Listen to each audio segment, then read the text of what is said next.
Journey Through the Animal Kingdom. Part 6. The great sky valley still shimmered with starlight when Leo opened his eyes. The night air was cool, and a soft breeze whispered across the grass. Above them, the stars sparkled brighter than ever, almost as if they were pointing toward something far away. "The stars are calling," said Pico the parrot, his voice hushed with wonder. Leo nodded slowly. "Then we must follow them." Ellie the elephant yawned and stretched. "Where will they take us this time?" Gina the giraffe looked up at the constellations that glittered like tiny fires. They seemed to lead beyond the valley, into the golden sands. "The desert of dreams," whispered Rena the macaw, who had come to say goodbye. "It's a place where time moves slowly, and the world sleeps beneath the sun. Be careful, friends, the desert tests your patience and your heart." Leo smiled warmly. "Thank you, Rena. We'll remember the lessons of the wind." With that, the travelers began their journey once more, leaving the green valley behind and stepping into a vast land of dunes and sunlight. At first, the desert looked endless.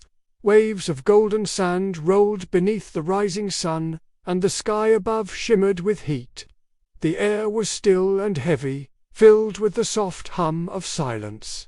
"It's so quiet," whispered Miko the monkey. "Yes," said Leo softly. "Listen closely, even silence has a song." As they walked, the sand glittered like tiny stars under their paws and feet. The day grew hotter, and Ellie used her large ears to fan everyone gently. "Stay close," she said kindly. "The desert can be tricky. It hides its paths beneath the wind." By midday, the sun blazed high. The friends found shade beneath a cluster of tall rocks. Pico perched on Leo's mane, panting softly. "I've never seen a place so bright, nor so quiet," said Gina, blinking slowly.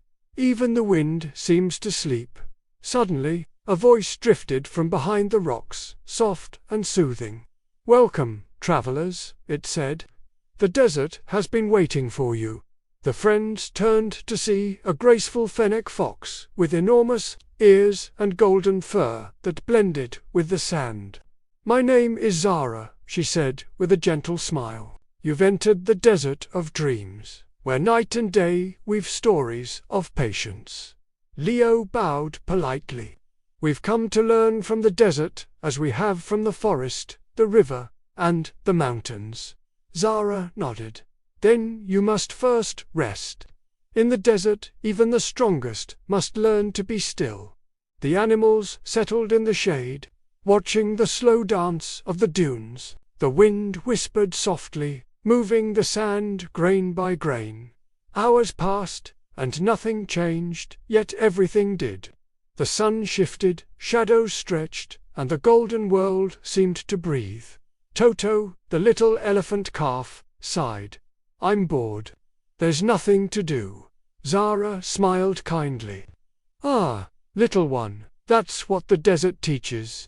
Sometimes, the greatest things happen when we wait." As the day faded into twilight, the heat softened, and a cool breeze began to blow. The sky turned from orange to deep purple, and then, as darkness settled, something magical happened. The desert woke up. From beneath the sand came tiny glowing beetles that lit the ground like stars. Owls flew silently through the air, their eyes bright as moons. Gerboas hopped playfully between the dunes, leaving little trails behind. "Wow!" gasped Miko. "It's like the stars fell down to play."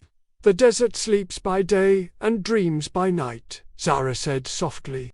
"Every creature here moves gently, quietly, respecting the stillness of the sand." The friends followed Zara to a dune where the moonlight shimmered like silver water. There, the sand formed patterns, swirling lines that looked like drawings. "The wind made these," said Zara. "Each night, it paints the desert with new shapes. But by morning, they're gone, just like dreams."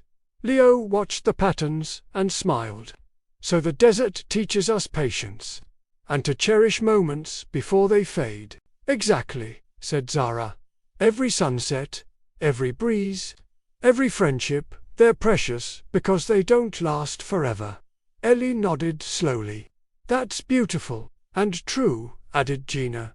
Sometimes, waiting helps us see what really matters. As the night deepened, the animals lay together under a sky full of stars. The desert glowed quietly around them, peaceful and endless. Miko curled his tail around himself. I like the desert now, he whispered. It feels sleepy but happy. Zara chuckled softly. That's the dream inside it. Every grain of sand holds a story, and tonight it holds yours too. The moon climbed higher, casting silver light across the dunes. The friends closed their eyes, listening to the desert's lullaby, the soft sigh of wind, the gentle hum of stars, and the promise of a new dawn ahead. Leo murmured as he drifted to sleep, "Thank you, desert of dreams. We'll remember your stillness." And far away, the wind whispered back, "Dream well, travelers."